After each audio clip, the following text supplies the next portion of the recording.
This is Lauren with Lauren Watkins Art, and today I am back with a fun video for you.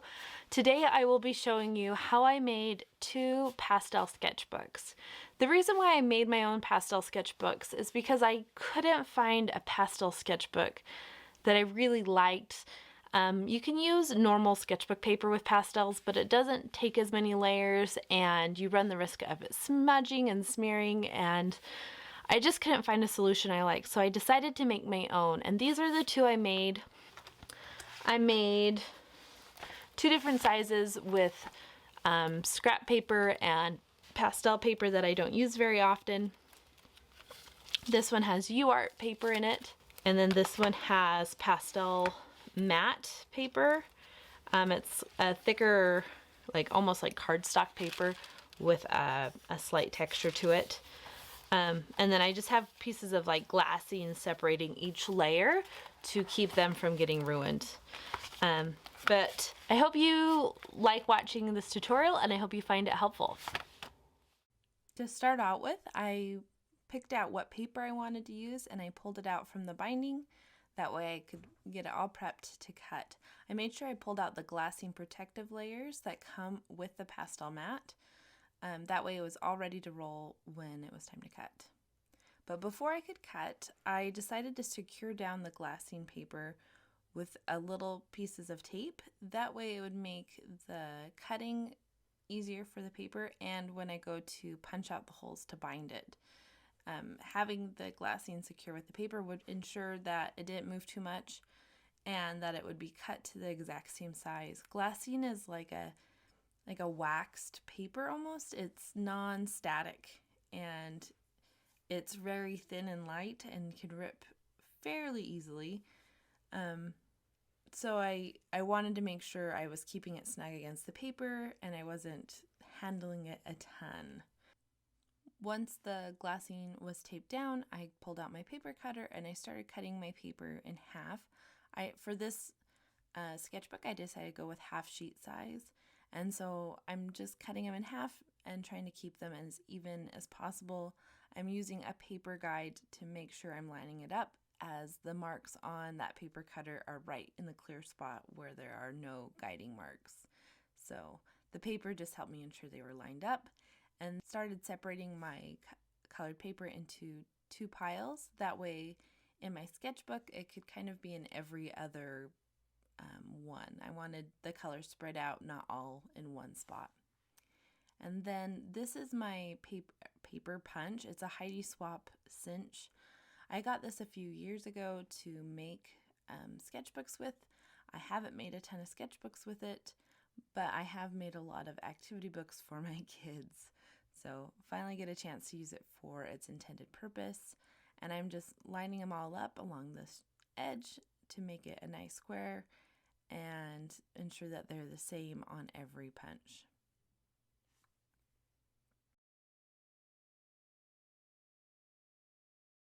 I then started to work on the cover. I cut this out of scrap chipboard that I had sitting around.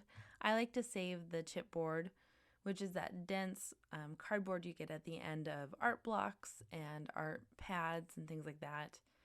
I like to save it and use it for projects, and that's what I used here. And it was almost too dense for my paper cutter, but I eventually got it. And I cut these out to be a 1/2 inch bigger lengthwise and height-wise than my sketchbook paper that I'll be drawing on. That way there was a little bit of a border around my paper to work on. I then grabbed some scrapbook paper and I cut it to be about 1 inch bigger than the chipboard cover. That way I could wrap it all the way around the chipboard to help secure it. I then glued down the chipboard to my paper. I'm using a glue stick for the first one, and I will show you later why that wasn't necessarily the greatest idea. And then I'm just weighing it down under my laptop to make sure it glues and adheres very well. Once each cover has dried, then I flipped it over and I started working on the inside of them. So I'm pre-folding the paper to help ensure it glues down nicer, and then I put quite a bit of glue on to help secure it. This takes more glue than I initially thought I would need, and so you see me kind of go back and forth making sure it's nice and tightly sealed because I didn't want it peeling up later on. Then I flipped it over and put it under my laptop again, and when it was dry, I did the other side. And I did this to both the front cover and the back cover of it. And then I left them to dry, and I started work on the paper that would cover this folded inside. I don't know what it's called in official binding terms, but it's just the paper that covers the folded seams. So I cut this paper to be about 1/4 inch smaller in both height and length than the cover. That way it would leave a white border all the way around the inside edge of it, but still cover most of the folded area to help protect it. I just eyeballed this. I wasn't super exact on it, so you'll see me adjusting and tweaking as I go along. Sometimes I like to be wild and not be super exact and measure everything. Once the paper was cut to the right size, I glued it down and then waited for it to dry. Once the covers had dried completely, it was time to put the Mod Podge coating over it. Mod Podge, if you're not familiar with it, is like a clear protective coating that you put on a lot of like craft projects. You use it to help glue things onto items, and then when you put it over the top, it hardens it and makes it more water resistant and dirt resistant, and it just is a protective barrier for it. And so that's what I wanted to put on my cover. Now I worked quickly because it dries quickly, and I kept my brush strokes going in a single direction.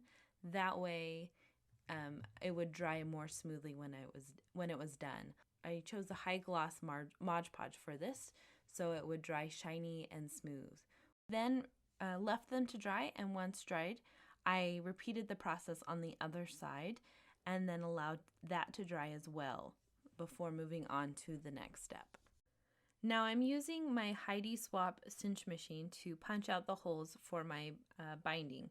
I'm using a scrap piece of paper to make sure that I'm centering the holes. There's an adjustable ruler to help me center it the way I want. So I'm just adjusting from there and seeing how I want it to be. And then I'm punching out the holes in the sketchbook covers.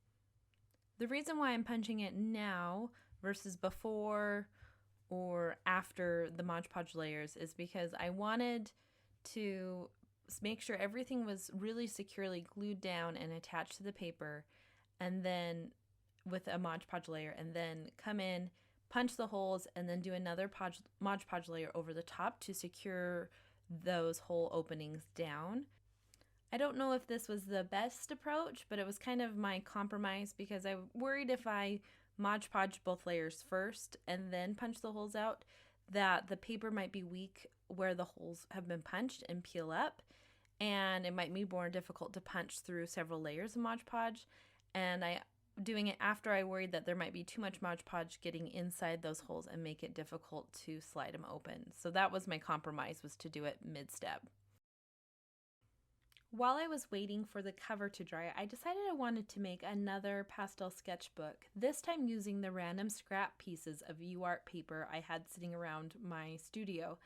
These were slightly damaged cut-off pieces from my giant roll of it, and trimmings from my flat sheets of it that needed to be resized for specific projects.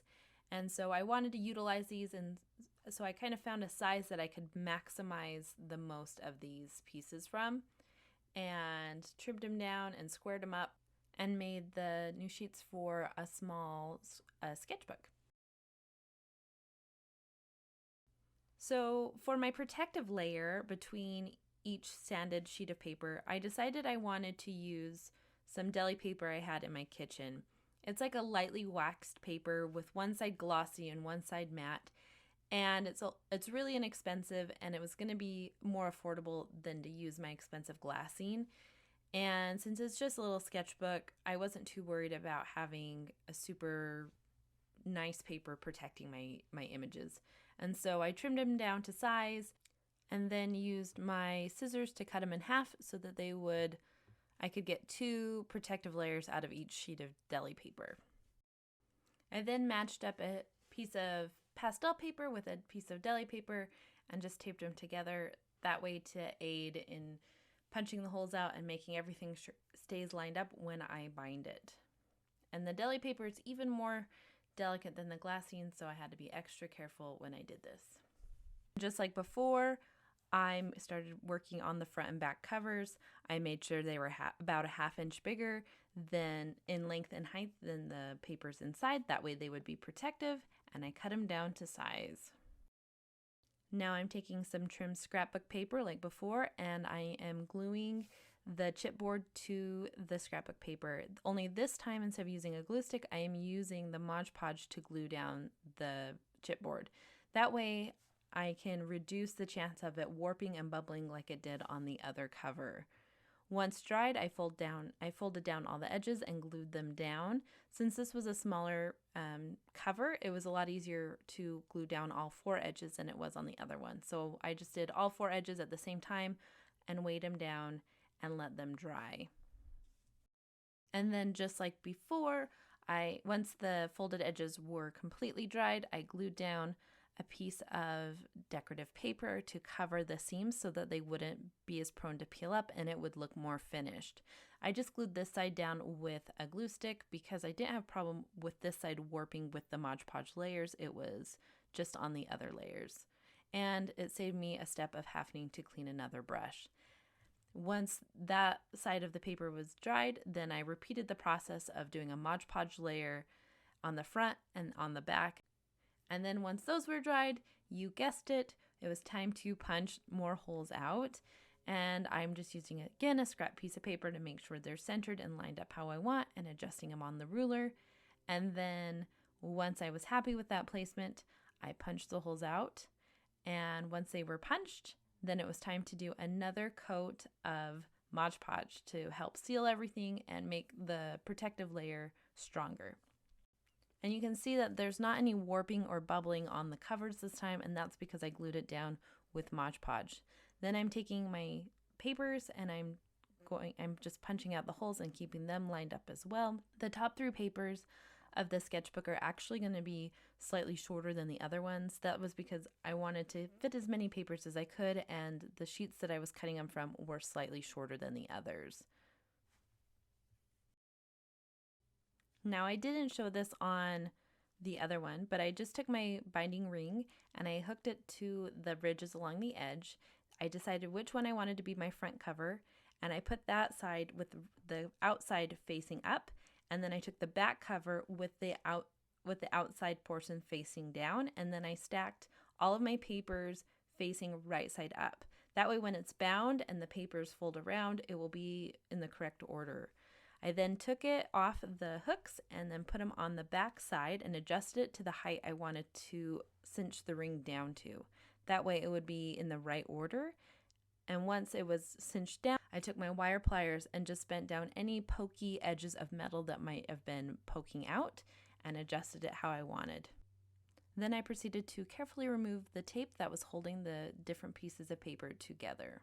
Once the tape is removed, your sketchbook is complete, and I am really excited about these sketchbooks, and I already did my first sketch in one, and it was my first sketch of the year and decade, and I really enjoyed using the sketchbook for it. I have piles of scrap pieces of pastel paper that I used for sketches just piled up in my studio, waiting to be covered in glassine and put somewhere, and I like having these all be contained in a book and protected and safe and not have to worry about finding a spot to put random pieces of paper. Now, just because I used an expensive binding press to bind my sketchbooks together doesn't mean you have to. There's a lot of different ways you can go about binding a sketchbook. You could go to your local business store and have them bind it, and you could go to your local craft store and see what binding options they have there in their planner section. You could even just use a 3-ring binder and a hole punch. Get creative to make your own sketchbooks and have fun. I hope you found this video helpful, and if you did, please hit the like button, and if you want to see more of what I create, please hit the subscribe button. Have a great day!